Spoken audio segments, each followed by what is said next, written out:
Rajab.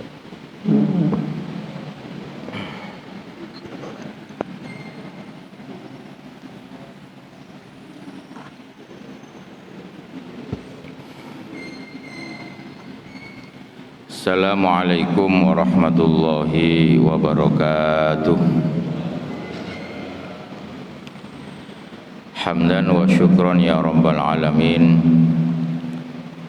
Wassalatu wassalamu ala asyrafil anbiya'i wal mursalin Sayyidina wa maulana Muhammadin wa ala alihi wa sahbihi ajma'in. Rabbi shrah li sadri wa yassir li amri wahlul 'uqdatam min lisani yafqahu qawli. Rabbi yassir wa la tu'assir, Rabbi tammim bil khair, amma ba'd. Ma'asyiral muslimin, hadirin hadirat jamaah salat subuh Masjid Baitus Salam yang mudah-mudahan senantiasa dirahmati Allah Subhanahu wa ta'ala. Marilah kita mengawali kajian pada subuh hari ini dengan bersama-sama membaca istighfar 3 kali. Mudah-mudahan Allah Subhanahu wa ta'ala mengampuni dosa yang kita lakukan dan menerima amal baik yang kita lakukan, dan mudah-mudahan Allah senantiasa menjaga kita dan memberikan kesuksesan hidup, kebahagiaan hidup dunia dan akhirat. Mari bersama-sama kita baca istighfar 3 kali ya. Astaghfirullah rabbal baraya, astaghfirullah minal khataya, Rabbi zidni ilman nafi'a wa wafiqni amalan salihah. Astaghfirullah rabbal baraya, astaghfirullah minal khataya, Rabbi zidni ilman nafi'a wa wafiqni amalan salihah. Astaghfirullah rabbal baraya, astaghfirullah minal khataya, Rabbi zidni ilman nafi'a wa wafiqni amalan maqbula. Alhamdulillahi rabbil alamin. Hadirin hadirat jamaah salat subuh Masjid Baitus Salam yang mudah-mudahan senantiasa dirahmati Allah Subhanahu wa ta'ala. Tadi ketika saya datang mau masuk masjid, saya sempat tanya pada takmir, kira-kira materi apa yang nanti akan kita bahas, yang akan kita kaji pada subuh hari ini. Beliau memberikan jawaban beberapa minggu yang lalu ketika saya khutbah di masjid ini. Saya sempat membahas persoalan nasab yang memang akhir-akhir ini selama kurang lebih 6 bulan ini memang menjadi diskusi yang cukup hangat, yang cukup menyita perhatian warga masyarakat, khususnya umat Islam, khususnya lagi di Jawa Timur, Jawa Tengah, Jawa Barat, ya, seputar itu. Bahkan negara Malaysia juga ikut merespon persoalan ini karena hal serupa juga terjadi di negara tersebut. Mengapa persoalan ini kemudian menjadi polemik yang hangat didiskusikan, yang hangat diperbincangkan oleh masyarakat, khususnya para netizen, ya, para netizen. Karena kita itu selama 24 jam tidak bisa lepas dari alat namanya smartphone atau HP ini, Pak. Jadi ketika kita melihat berbagai macam berita, itu selalu muncul itu. Maka kemudian menjadi trending topik, menjadi topik yang trending, yang viral. Ya, karena menjadi trending topik viral itu selalu muncul dalam tiap kita membuka medsos, entah itu aplikasi Google maupun YouTube, ini selalu muncul seperti itu, ya, muncul. Sehingga kita bisa membaca dan mencermati diskusi yang demikian hangat itu, perbincangan netizen yang demikian hangat itu. Apalagi ya, akhir-akhir ini banyak terjadi peristiwa yang mengarah kepada konflik horizontal, konflik antar masyarakat, gara-gara persoalan nasab ini, gara-gara perbedaan pandangan persoalan ini, gara-gara masing-masing merasa paling benar, merasa paling absah, dan memiliki pendukung fanatik. Nah niki beberapa hari yang lalu di wilayah sekitar Patemon ini, ya, ketika ada seorang kiai, ya, kebetulan kiainya mantan ketua PBNU, Kiai Marzuki Mustamar, hendak berceramah di daerah sana, dekat Ngampel sana. Ada selebaran yang menolak beliau untuk memberikan mau'idhah hasanah di sana. Penolakan ini atas nama organisasi tertentu, ya, organisasi tertentu yang memang afiliasinya mengarah mendukung kepada kelompok tertentu, ya. Kelompok ini ya kita sebut sajalah Rabithah Alawiyah, ya. Akan tetapi kemudian direspon oleh teman-teman kita yang lain, teman-teman Banser, Bakar Nusa merespon, sehingga situasinya tidak kondusif. Loh, ini gimana? Kok kemudian ada persoalan yang memicu konflik-konflik seperti ini? Ini kan tidak baik. Kemudian bulan kemarin ada di Gresik, kebetulan yang datang itu seorang ulama, kiai yang mencetuskan perdebatan persoalan ini. Namanya Kiai Haji Imaduddin bin Utsman Al-Bantani, ya, yang mempunyai tesis terkait dengan status, ya, Rabithah Alawiyah ini dengan berbagai macam marganya. Mau pengajian di Gresik, rame di sana, sampai Polda turun dimediasi, sehingga akhirnya tidak jadi karena ditakutkan ada konflik horizontal.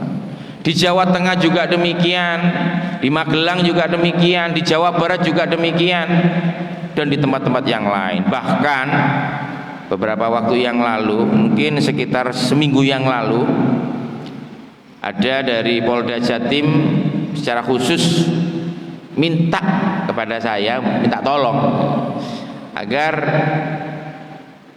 tidak ada pengajian-pengajian yang membahas persoalan ini, apalagi kemudian mendatangkan pihak-pihak yang berkonflik. Di satu sisi di sini ada Kiai Maduddin, ada Gus Abbas Buntet, ada Gus Fuad Pleret. Di satu sisi juga ada para habaib.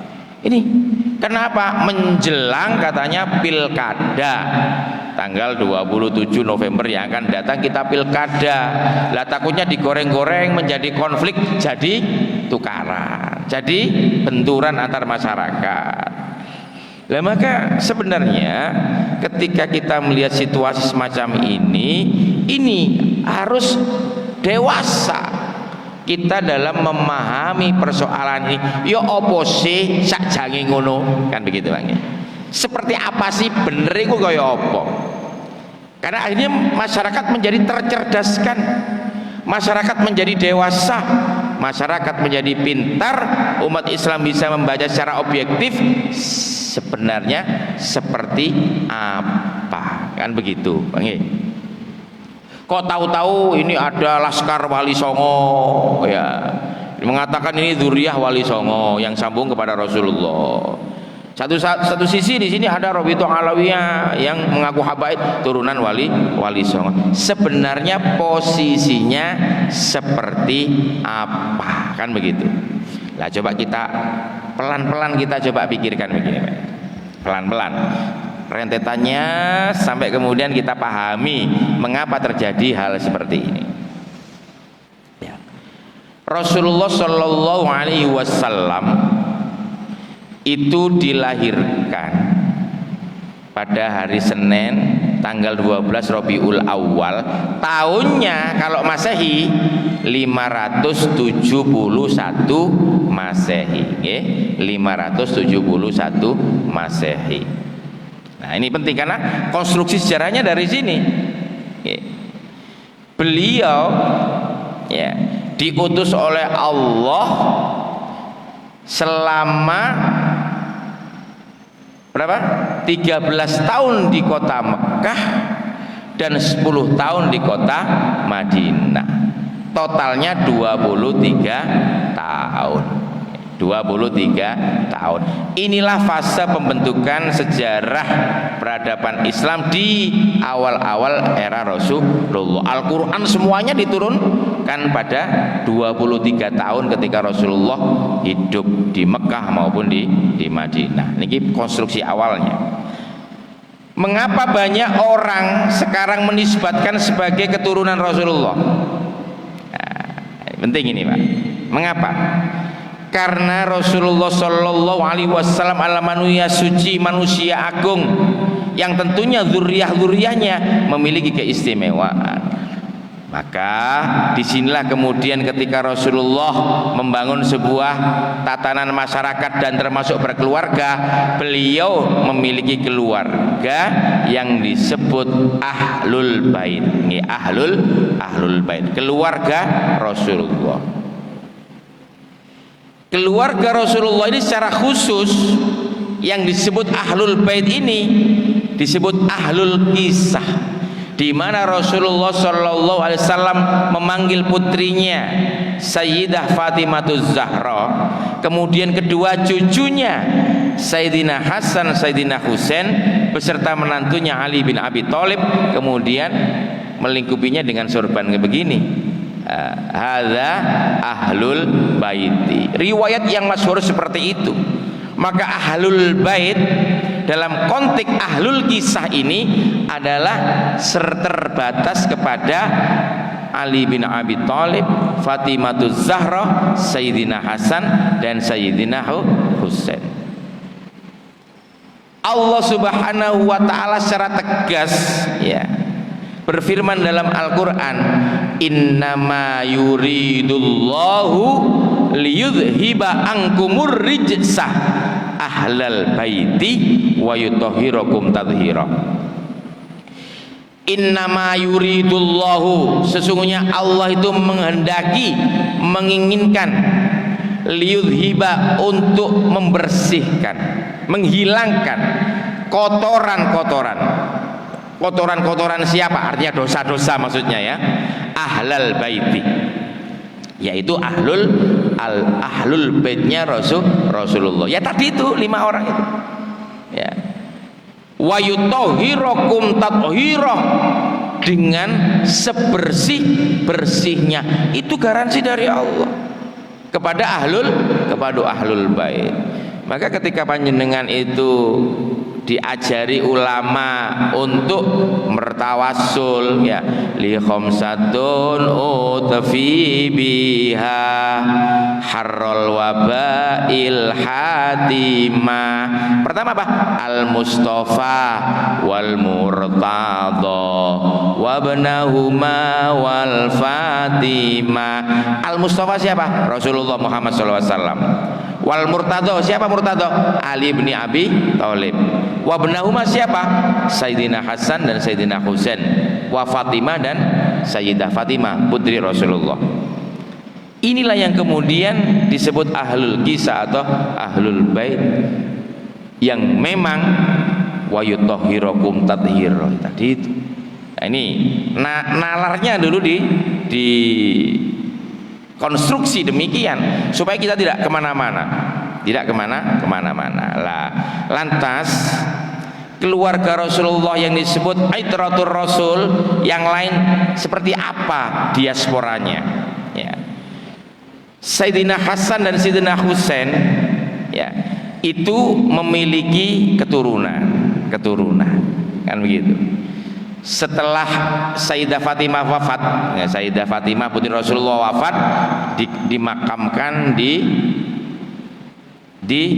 Baqi', diyakini dimakamkan di Baqi'. Pemakaman Baqi' kalau panjenengan umroh atau haji, ada pintu ke 69 ya, itu Masjid Nabawi ke 69 kan, itu lurus adalah makam Baqi'. Ya, makam Baqi' di situ. Sayyidah Fatimah diyakini dimakamkan di sana. Tapi apakah pernah mendengar sampean atau melihat oh di sini makamnya Sayyidah Fatimah? Tidak. Karena memang disamarkan sama pemerintah sekarang itu ya. Kalau Sayyidina Utsman walaupun di sana jelas ada makamnya, di sana ada tetengernya. Ya, yang dimakamkan di sebelahnya Rasul Sayyidina Abu Bakar dan Sayyidina Umar. Sedangkan Khalifah Ali bin Abi Thalib, beliau itu wafat ketika ngimami sholat subuh di Masjid Kufah ya. Kemudian ketika rukuk begitu, atau ada yang mengatakan ketika selesai wudhu, ditikam oleh orang Khawarij namanya Abdurrahman bin Muljam. Mengapa demikian? Ini rentetan dari peristiwa ketika perang antara Khalifah Ali bin Abi Thalib dengan Muawiyah bin Abi Sufyan ya. Nih, mengapa terjadi pertikaian? Karena saat itu memang ya, politik ini yang namanya fitnah, yang namanya perselisihan ini sangat kencang sekali. Ketika Khalifah Utsman wafat karena diracun ya, ada yang mengatakan demikian. Ini keluarganya termasuk Muawiyah bin Abi Sufyan yang diangkat sebagai gubernur Mesir, ini protes kepada Khalifah Ali yang saat itu menggantikan posisi Khalifah Utsman bin Affan. Selesaikan dulu ini, siapa yang membunuh Utsman, kan begitu. Ya karena memang situasi politik kacau saat itu. Akhirnya karena terjadi perbedaan pendapat antara Muawiyah bin Abi Sufyan dengan Khalifah Ali bin Abi Thalib, ini perangan. Tapi sebelum itu ada perang Jamal, ada perang Siffin. Ini perang antar sahabat, pertikaian antar sahabat. Yang satu dipimpin Sayyidah Aisyah, bayangkan. Ini masalah politik demikian tragis, demikian kejam ya. Ini luar biasanya seperti itulah. Kita tidak bahas seperti itu ya, karena kalau dibahas nanti akan panjang sekali. Ketika terjadi pertempuran antara Ali bin Abi Thalib sebagai khalifah dengan Muawiyah bin Abi Sufyan, ini kemudian terjadi peristiwa damai namanya arbitrase atau tahkim. Ada masyarakat yang tidak setuju, umat yang tidak setuju, yang tidak sepakat dengan perdamaian ini. kemudian menyalahkan Ali maupun Muawiyah. Orang ini disebut kalangan Khawarij. Kalangan Khawarij. Kemudian mengkafirkan orang-orang yang setuju pada tahkim ini. Di antara orang Khawarij itu ada namanya Abdurrahman bin Muljam. Inilah yang membunuh Khalifah Ali bin Abi Thalib. Karena tidak puas, ya, dibunuh ketika beliau hendak melaksanakan sholat subuh di Masjid Kufah. Makamnya di mana? Dimakamkan di Najaf, di Iran sekarang, ya, di Iran, kota suci Najaf di Iran. Ya, ini sehingga Khalifah Ali makamnya di sana. Ali bin Abi Thalib ketika menikah dengan Fatimah Zahra mempunyai 2 orang anak, Sayyidina Hasan dan Husain. Ya, dari kedua orang inilah keturunan Rasulullah SAW itu menjadi banyak berdiaspora. Sayyidina Ali bin Abi Thalib ini kemudian memberikan mandat kekuasaannya kepada Hasan bin Ali bin Abi Thalib. Tapi karena Hasan bin Ali bin Abi Thalib ini orangnya zuhud, orangnya nggak suka ribut, akhirnya kemudian menyerahkan kepemimpinannya kepada Muawiyah bin Abi Sofyan. Muawiyah bin Abi Sofyan kemudian memindahkan pusat kekuasaannya tidak di Madinah tapi di Basra, di Kufah, ya, di daerah Kufah, Damaskus, ya, di daerah Damaskus, di daerah Damaskus. Ya. Dari Sayyidina Hasan, keturunan-keturunannya banyak mendiami di kawasan tentunya Madinah, Makkah. Ada yang kemudian berdiaspora ke wilayah-wilayah sekitarnya, termasuk ada yang di Yordania, ada yang di Maroko, ada yang di Mesir lah, kayak kawasan-kawasan sana. Ini keturunan Sayyidina Hasan. Sedangkan Sayyidina Husain, adiknya Sayyidina Hasan, ini melakukan perlawanan kepada Muawiyah. Akhirnya terjadi perang. Dikejarlah Sayyidina Husain sampai di padang Karbala. Hendak lari kemana? Hendak lari ke Iran, ke Persia, karena salah seorang istri Sayyidina Husain merupakan orang Persia. Hendak ke sana, minta perlindungan di Persia. Tapi ketika sampai di padang Karbala, dikepung oleh pasukan Muawiyah yang dipimpin oleh Yazid bin Muawiyah. Sayyidina Husain membawa pasukan sekitar 70 orang, sedangkan yang mengejar itu 3.000 orang. 3.000 orang, makanya tidak seimbang. Akhirnya terjadilah peristiwa Karbala tersebut, tragedi di mana cucu Rasulullah itu dibantai, kepalanya diputus setelah ditusuk dan dipanah, rombongannya juga dibantai. Akhirnya kepala beliau yang suci dibawa ke Damaskus, ke Syria, ya. Di sana kemudian kalau panjenengan saat ini ziarah ke Mesir, di sana ada Khan Khalili, ada makamnya, kepalanya Sayyidina Husain di Mesir, di kawasan namanya Khan Khalili. Di sana saya beberapa kali ke sana. Sedangkan tubuhnya dimakamkan di Karbala, di Karbala. Lah turunan Sayyidina Husain itu kemudian dibawa ke Persia atau Iran sekarang. Yang selamat diantaranya adalah putra beliau, namanya Ali Zainal Abidin bin Husain. Maka keturunan Ali Zainal Abidin itu banyak yang tinggal di kawasan Iran, Irak dan sekitarnya. Jelaskan lagi, yang Sayyidina Hasan kebanyakan di Mekah, Madinah dan di beberapa daerah sekitarnya. Keturunan Husain banyak di Iran, Irak dan sekitarnya. Lantas bagaimana keturunan beliau ini kemudian menyebar? Keturunan Sayyidina Husain seringkali disebut dengan syarif, karena banyak yang menjadi pemimpin-pemimpin setelah itu. Contohnya Syarif yang menguasai kota Mekah sebelum diserang oleh Raja Saud. Raja Saud yang berkolaborasi dengan Wahabi, Muhammad bin Abdul Wahab. Ya. Syarif Husain ini kemudian lari ke Maroko, mendirikan kerajaan di sana. Ya. Syarif yang di Mesir itu juga keturunan Sayyidina Hasan, makanya Syarif Hidayatullah Sunan Gunung Jati keturunannya Syarif dari Mesir ini. Kok bisa demikian? Karena ya ini dalam sejarah Pak, dalam sejarah yang ditulis di Kesultanan Cirebon, nah, dokumen atau data di Kesultanan Cirebon, di mana Kesultanan Cirebon itu merupakan ya anak cucu dari Prabu Siliwangi, karena Kesultanan Cirebon itu didirikan oleh Pangeran Cakrabuana yang mempunyai anak Sultan Hasanuddin itu kan, Sultan Hasanuddin. Pangeran Cakrabuana adalah anak dari Prabu Siliwangi yang nama lainnya adalah Pangeran Walang Sungsang. Lah di situ Pangeran Walang Sungsang punya saudara perempuan namanya Rara Santang, kakaknya Kiang Santang kan begitu. Ini ada di Babat Cirebon.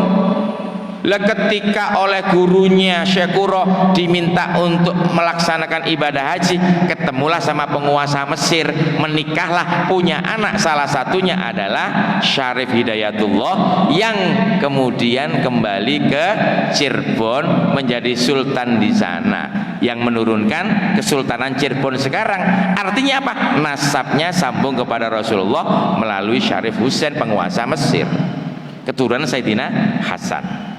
Kan jelas kan? Ini nasabnya Wali Song. Sedangkan Sayyidina Husain dari Ali Zainal Abidin ini kan menurunkan imam-imam Syiah itu. Maka kalau panjenengan di Iran itu ada yang pakai surban hitam ya, atau jubah hitam, itu memang melambangkan keturunannya Sayyidina Husain. Mengapa pakai serba hitam seperti itu? Karena masih mengingat tragedi Karbala, di mana kakek beliau itu dibunuh secara kejam. Makanya simbolnya hitam. Termasuk presiden Iran yang kemarin itu, Presiden Raisi, itu kan ketika kecelakaan helikopter kemarin kan petinya itu, jenazahnya dikafani dengan kain hitam, karena Presiden Raisi ini merupakan keturunan Sayyidina Husain, artinya masih mempunyai darah ke Rasulullah.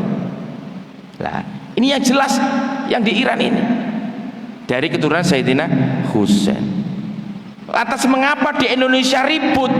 Kan begitu. Di Indonesia ribut. Ah, disinilah letak persoalannya. Persoalannya di Indonesia ini terjadi hal seperti ini karena memang di antara orang-orang yang mengaku dzurriyyah Rasulullah ini tidak mencerminkan akhlak sebagaimana yang dicontohkan oleh Rasulullah Sallallahu Alaihi Wasallam. Bagaimana akhlak Rasulullah? Jelas Allah dalam Al-Quran sendiri menegaskan, laqad kana lakum fi rasulillahi uswatun hasanah. Telah ada, benar-benar ada dalam diri Rasulullah itu akhlak yang mulia. Jadi contoh terbaik ya Rasulullah itu bagaimana karena khuluquhul Quran, akhlak Rasulullah ya Al-Quran itu mulia, tidak mencaci maki, tidak berkata-kata dusta, karena Imam Rasulullah seperti itu ya. Amanah, siddiq, fatona, tabligh, seperti itu. Tapi ini ada yang mengaku cucu Rasulullah tapi kok akhlaknya tidak seperti Rasulullah. Nah itu akhirnya salah seorang ulama ini meneliti apakah benar dia itu cucu Rasulullah. Lah, akhirnya memiliki kesimpulan bahwa nasabnya terputus, tidak tersambung kepada Rasulullah. Lah, inilah pangkal persoalannya. Persoalannya itu setelah diteliti ternyata nasabnya itu berhenti pada sosok namanya Ubaidillah yang mengaku sebagai keturunan Ahmad keturunan Aisyah, yang disebut Al-Muhajir itu, yang merupakan keturunan dari Imam Ja'far Shadiq, Imam Ali Zainal Abidin. Ternyata putus sampai generasi kelima atau keenam, tidak tersambung ini karena diyakini Ubaidillah itu tokoh yang diada-adakan. Lah, terjadilah perdebatan karena diyakini sosok ini hidup pada abad keempat atau kelima Hijriah. Di sini letak persoalannya, karena ketika dilacak melalui sejarah, melalui ilmu nasab, melalui tes genealogi pakai DNA, ini tidak ada sambungannya. Di satu sisi kelompok ini yang mengatakan ini tetap mempertahankan argumentasinya.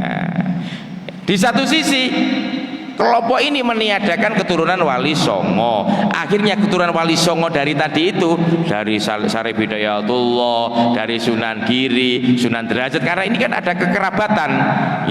Sunan Ampel mempunyai anak Sunan Bonang, Sunan Derajat, kan begitu kan? Makhdum Ibrahim sama Sunan Derajat. Kemudian memiliki juga ponakan namanya Raden Ainul Yakin yang merupakan keturunan Maulana Ishaq. Kan seperti itu, masih kekerabatan. Ini mengatakan kita zuriyah Rasulullah, kita ini bagian dari keluarga Rasulullah. Lah, ini yang kemudian membuat polemik, karena di satu sisi ini mempunyai pendukung fanatik, di sini juga memiliki pendukung fanatik. Nah, lantas bagaimana kemudian kita menyikapi polemik seperti ini? Lah, terlebih lagi hal ini memicu perdebatan dan perbedaan pandangan sampai menyeret-nyeret pesantren-pesantren tertentu. Nah, niki Pak nggih, niki yang perlu dipahami bersama. Maka yang penting untuk kita pahami adalah pertama, saat ini kita ini berada di zaman di mana ilmu pengetahuan itu berkembang demikian cepatnya. Maka persoalan nasab kita bisa uji berdasarkan ilmu sejarah atau historis. Lacak sejarahnya sebagaimana tadi saya uraikan itu. Oh, keturunannya Hasan berdiaspora di wilayah-wilayah Mekah, Madinah, kemudian mendiami kawasan Mesir, kawasan Maroko dan sebagainya.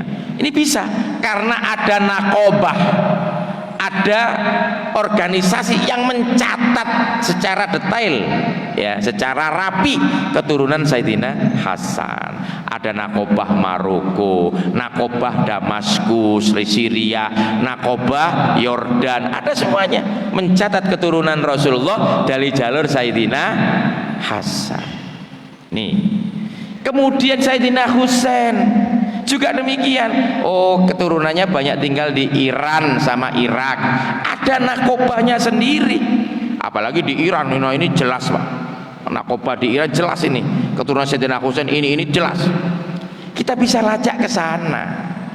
Artinya dari ilmu sejarah, ilmu nasab bisa ditelusuri. Itu yang pertama. Yang kedua, Allah Subhanahu wa ta'ala itu memberikan ciri tertentu kepada tiap-tiap manusia. Ciri tertentu itu melekat dalam tubuh kita. Ketika panjenengan cap jempolnya kita itu loh tidak sama dengan cap jempolnya siapapun, walaupun ada kurang lebih 8 miliar penduduk dunia, tapi cap jempolnya ini garis-garisnya gak kira bodoh. Itu hanya guratan-guratan ininya. Allah juga memberikan ciri-ciri khusus yang diletakkan pada diri kita yang saat ini kita kenal dengan DNA itu, yang terbentuk dari kromosom yang dibawa oleh ayah dan ibu kita, dan itu bisa dilacak kromosomnya sampai generasi-generasi terdahulu. Lah, ilmu pengetahuan saat ini juga memungkinkan untuk melacak jalur nasab kita sampai generasi-generasi ke atasnya. Tidak hanya generasi kita, ayah kita, kakek kita, buyut kita, enggak, tapi terus canggah terus sampai generasi-generasi seterusnya, bahkan bisa beribu-ribu tahun. Nah, dari sinilah kemudian juga ada yang berpendapat bahwa kelompok yang mengaku sebagai keturunan Rasulullah itu secara DNA tidak tersambung rasnya atau haplogrupnya namanya kepada Rasulullah, sehingga malah kemudian semakin menguatkan bahwa orang-orang ini tidak tersambung nasabnya ke Rasulullah. Akhirnya polemik lagi. Kita tidak usah kemudian cukup kita tidak usah terlibat pada konflik ini, cukup kita tahu melalui ilmu pengetahuan kita, melalui nalar kita, sebenarnya kasus ini seperti apa dan seperti apa benarnya. Kita sudah dewasa, kita sudah pandai dan bijak menyikapi persoalan ini, sehingga ketika ada hal-hal seperti ini terjadi di lingkungan kita, di masyarakat kita, tentunya kita bisa bijak di dalam memahami persoalan ini. Tidak perlu kemudian kita ikut-ikut terlibat sehingga kemudian terjadi konflik horizontal. Dan inilah yang terjadi di Indonesia saat ini, yang terjadi di masyarakat kita saat ini, sehingga saat ini kita benar-benar harus bijak. Karena Bapak Ibu sekalian, kali lagi kita tidak bisa dipisahkan dengan alat namanya HP. Ini disebut era disrupsi. Era disrupsi, di mana kita itu semuanya serba menggunakan alat ini untuk mempermudah apa yang kita lakukan. Era disrupsi ini kemudian menimbulkan sebuah era namanya post-truth, era pasca kebenaran, Pak. Jadi post-truth itu era pasca kebenaran, di mana ketika informasi menjadi trending topik, informasi menjadi viral dan mempengaruhi pikiran kita, seolah-olah apa yang terjadi benar padahal salah.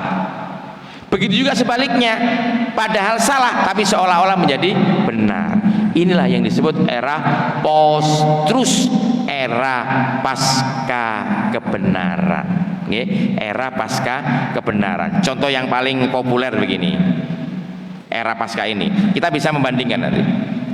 Panjenengan mungkin tahu Presiden Amerika yang namanya George Bush. Semara Pak? George Bush, Presiden Amerika, George Bush.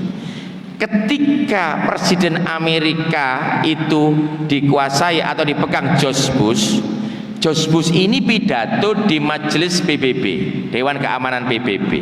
Apa pidatonya? Pidatonya menuduh Irak memiliki senjata pemusnah massal. Irak memiliki senjata pemusnah massal. Pidato George Bush ini dikuatkan dengan asumsi-asumsi, berita-berita yang dia buat-buat sendiri, sehingga Majelis PBB, Majelis Umum PBB maupun Dewan Keamanan PBB itu terpengaruh dengan pidatonya George Bush. Maka karena pidato ini memprovokasi Dewan Keamanan PBB, dibentuklah sebuah aliansi sekutu untuk menyerang dan menghancurkan Irak, tanpa ada bukti bahwa Irak ini memiliki senjata pemusnah massal. senjata pemusnah massa. Sampai sekarang yang namanya Irak tidak terbukti memiliki nuklir, tidak terbukti memiliki senjata kimia, tapi Irak sudah kadung porak-poranda karena namanya post-truth, karena sesuatu yang dibungkus sebagai sebuah kebenaran padahal itu adalah kebohongan. Nah ini contoh lagi, misalkan banyak di Libya ada seorang presiden namanya Muammar Gaddafi. Ketika beliau menjadi presiden, ya, rakyatnya makmur karena sebagian besar minyaknya digunakan untuk kepentingan rakyatnya. Tapi orang-orang yang dipelopori oleh Amerika gak setuju kalau ada penguasa selama 40 tahun berkuasa, diktator, akhirnya kemudian dihembuskanlah, ini diktator, ini sudah waktunya diganti, dihembuskan isu-isu yang tidak benar, ini nanti akan menjadi penguasa seumur hidup, dan seterusnya ya. Maka terjadilah peristiwa pemberontakan oleh rakyatnya. Libya menggulingkan Presiden Muammar Gaddafi, asing masuk di sana menguasai aset minyaknya. Sekarang rakyat Libya hancur porak-poranda antara Benghazi dengan Tripoli, terus perang. Ya, Tripoli ibu kota pada saat Muammar Gaddafi dan Benghazi kota terbesar, perangan terus gak selesai-selesai sampai sekarang.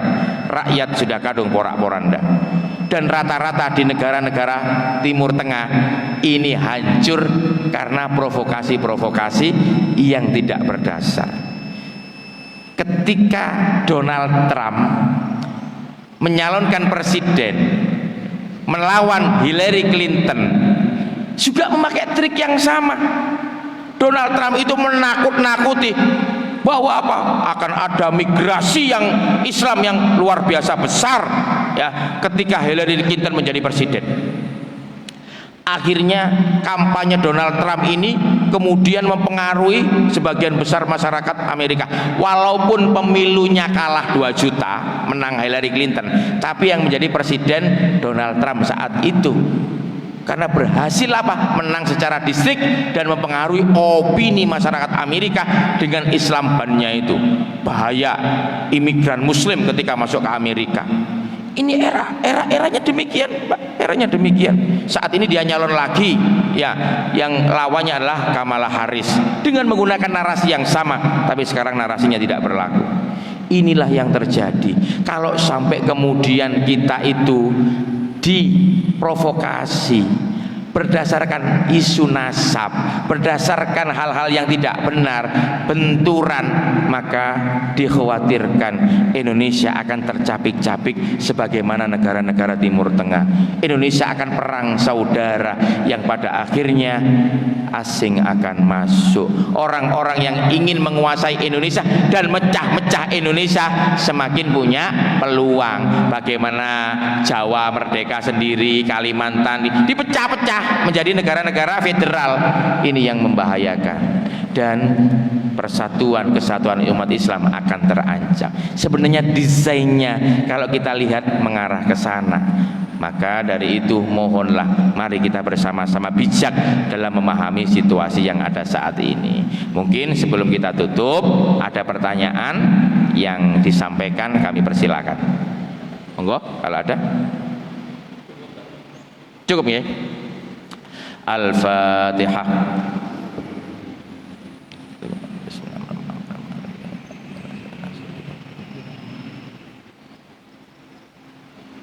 Allahumma sholli ala sayyidina Muhammad wa ala ali sayyidina Muhammad walhamdulillahi rabbil alamin. Allahumma ighfir lana warhamna wa liwalidayna warhamhuma kama rabbayana shighara. Allahumma tawwil a'marana wa sayyi asadana wa hasin a'malana. Allahumma inna nas'aluka sihhatan bittaqwa wa tula umrina wa husna amalina wa rizqan la tu'adzib alaina. Rabbana atina fid dunya hasanah wa fil akhirati hasanah wa qina adzabannar walhamdulillahi rabbil alamin. Aku qouli hadza wassalamu alaikum warahmatullahi wabarakatuh.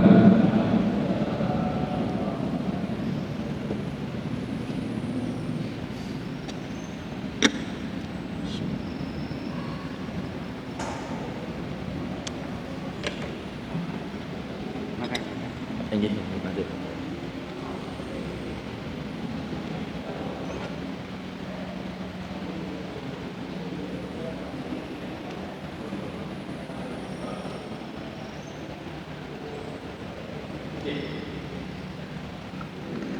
jamaah sekalian, kami persilakan untuk menikmati hidangan yang telah kami sediakan di serambi utama di sisi timur masjid. Terima kasih.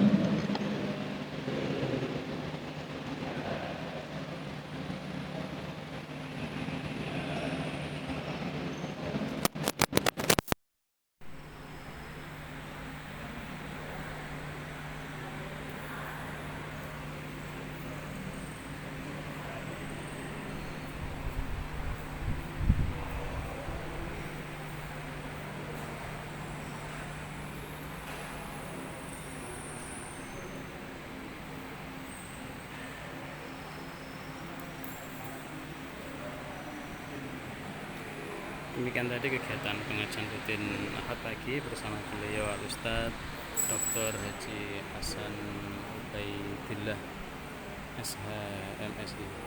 Dan sampai berjumpa dan pengajian selanjutnya. Assalamualaikum warahmatullahi wabarakatuh.